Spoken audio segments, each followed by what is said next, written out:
I think that it's important to recognize that the distinctions between patriotism and nationalism are pretty artificial. People think, oh, maybe patriotism will be heard as a nice word and nationalism reminds people of the far right or something. But in fact, we live in a world of nations.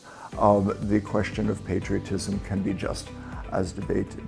The issue is of having a loyalty to a larger group, identifying yourself through that larger group. That's part of who I am, to be Catalan or to be American or whatever. And then wanting the best for this group. Now, we have the question, what is the best? So the far right has articulated a very specific set of agendas for what makes for the best or for the good in that. And it has coupled nationalism, or patriotism if you want to call it that, to a misogynistic view and a kind of machistic view. It has coupled it to a more militaristic approach to nations.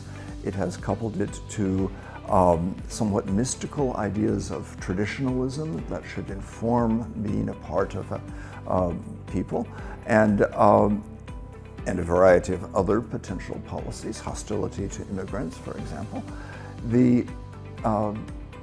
These are political attitudes that should not be definitive of nation, but it's a hard thing for more democratic nationalists that the dominant impression of nationalism comes to be seized by these far-right movements that are sometimes fascist or close to fascism, that are focused on the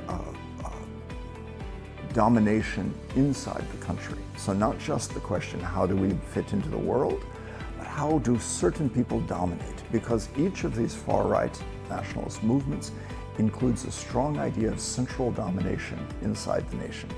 And that's antithetical to the more democratic ideas of nationalism, more left ideas of nationalism.